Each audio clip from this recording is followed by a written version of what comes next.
Asami Sato is one of the most intriguing characters in Korra for me because she is a character who ended up in a completely different place than the showrunners originally intended for her. She was supposed to be a minor antagonist, working closely with her father, Hiroshi Sato, in order to beguile the efforts of Team Avatar. Her whole strangely convenient meet cute with Mako was supposed to be something she set up in order to gain his trust and then trap him in her plot. The show ultimately decided to go in a different direction with her.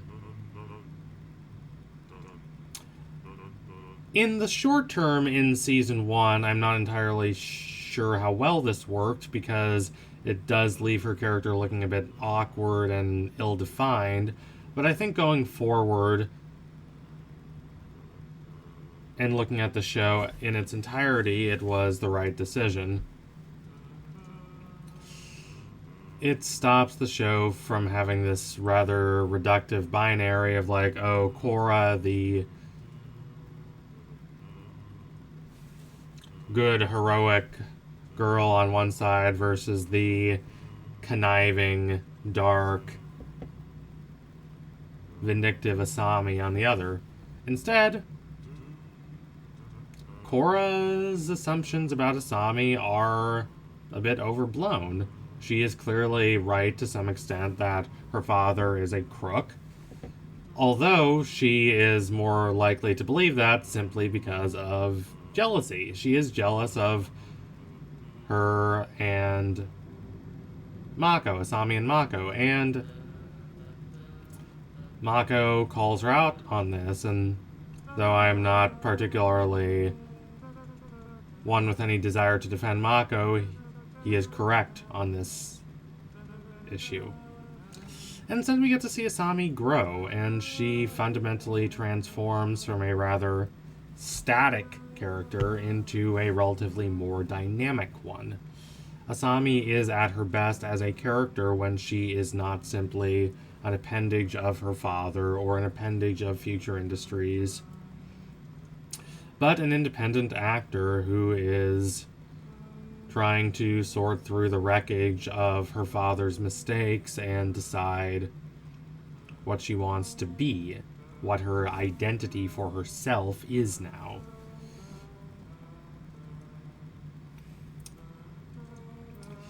There is the famous E.M. Forster distinction between round characters and flat characters. Flat characters are not bad for Forster, but they're simply there to fill in the story. They're simply part of the background. They're there as comic relief, or as villains, or as bit players. Not every character needs to be three-dimensional.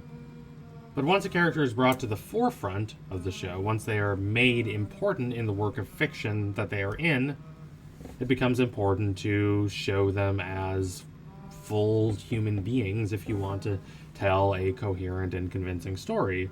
And that's what we see with Asami.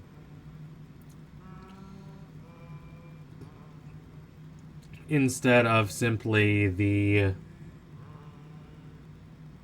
guileful, manipulative femme fatale that she was in the original plan of the show, or the somewhat naive, sheltered innocent she ended up being by the actual first half of season 1, all that matters less than the person she gradually becomes, the person she develops into. Ralph Waldo Emerson, the American philosopher, talks about how we think of ourselves as being static, as being this set bundle or bunch of personality traits and characteristics, but in reality, the essence of the self is always in flux, it's always in motion. It's It's always responsive to a constantly changing and transformative world.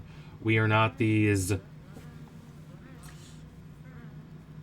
stately observers looking out at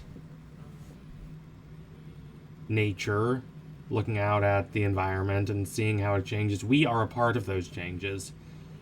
From day to day, even from hour to hour,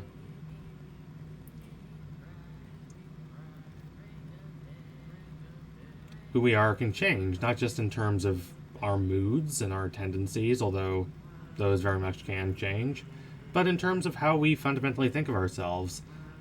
Such a change does not happen quickly, but it happens in these gradual gradations of time. And we see this with Asami. She is someone who has to figure out who she is. Asami is, in my opinion, at her least interesting when she is simply a part of someone else's story, whether that's her father's, or whether that's the love plot that she ends up a kind of awkward third wheel in with Korra and Mako. Season 3 is where we see Asami start to become more of a fully fledged person. We see her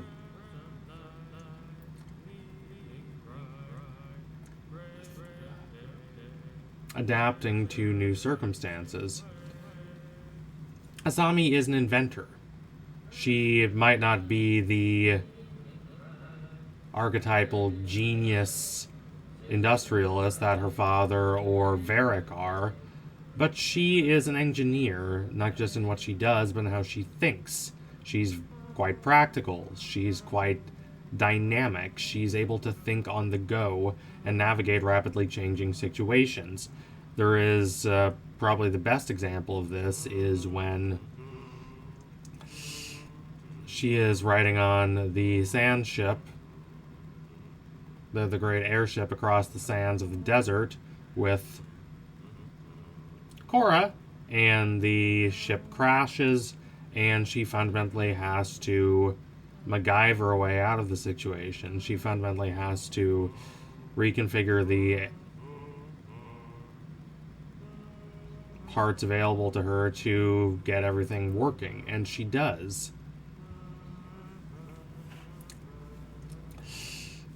More of this is implied in Season 4, where we see that what ended up happening after Korra's vines that she unleashed by deciding to keep the spirit and human worlds together, after those parts of the city were destroyed to human habitation, what was ultimately decided is to build out, to rebuild the city kind of horizontally and use the spirit wilds as a kind of parkland, which seems understandable. And Asami ends up building a lot of the roads there. She builds the new train system in the city. She is fundamentally responsible with reconfiguring the city for the modern age.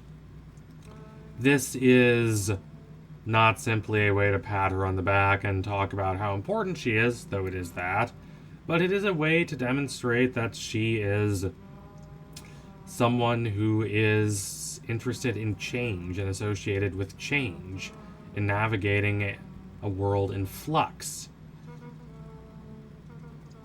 This is not just because she is an inventor, but it is also because she is someone whose basic sense of certainty, her basic sense of who she is, was taken away from her. She grew up a relatively sheltered kid. Her father did teach her martial arts, which ends up being very useful for her, self-defense. But she really does not have a lot of problems. She's somewhat similar to Opal Beifong that we see in Season 3. But after everything is taken away from her, she is forced to adapt. Her company is broke, so she has to adapt. Her reputation is sunk, so she has to adapt. no one seems to trust her anymore, so she has to adapt.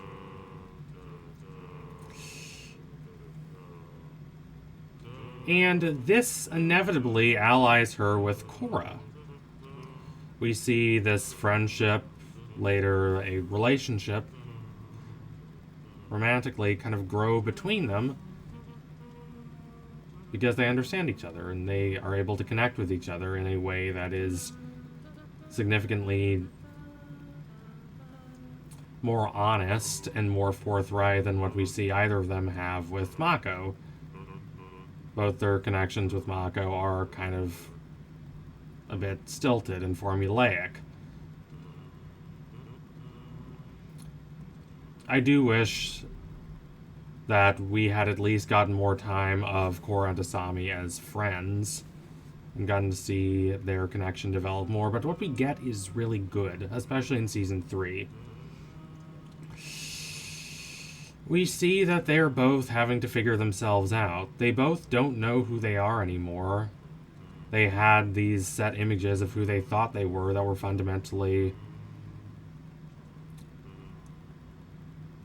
degraded and eroded by a world that they see now as being constantly in a process of fluctuation and change, where any sense of continuity or predictability with the past is thrown out. And they have to analyze the sensations and experiences that they're now having in a careful, deeply personal way to decide who they are and what they want to do and what they really care about now. Their goals haven't necessarily changed. They still want what's best for everyone. But what that abstract desire means in the context of a real, fluctuating modern world is different. They're both humble, they're both clever, creative people who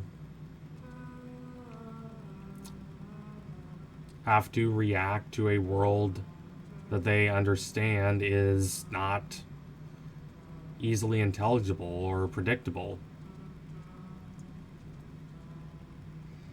And seeing Korra and Asami, who are spending a lot of time together in Season 3, adapt to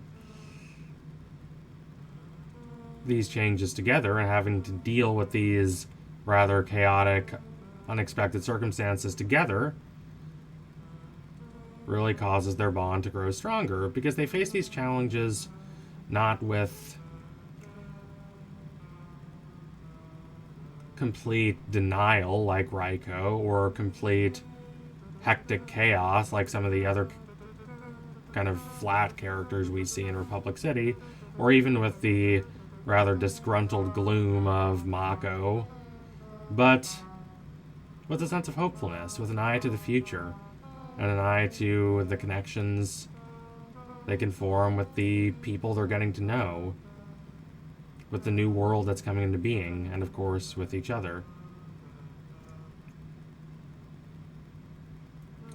Asami is a character who changed drastically from how they originally envisioned her in the planning of the show to who she eventually became during the show, and fittingly, such a big part of her character is how she changes throughout the show, how she changes when she realizes that her initial sense of herself is built on lies and deceptions, and she has to try to navigate for herself and decide for herself how to handle an uncertain world.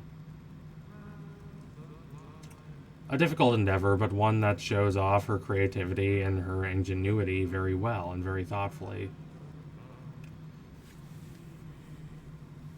So thank you all for watching. If you liked what you saw today, don't forget to like, comment, and subscribe. Donate to my Patreon if you can, and you want to see more videos just like this one before anyone else. Take care. Keep watching Korra. It's a wonderful show, as always. Adios, comrades.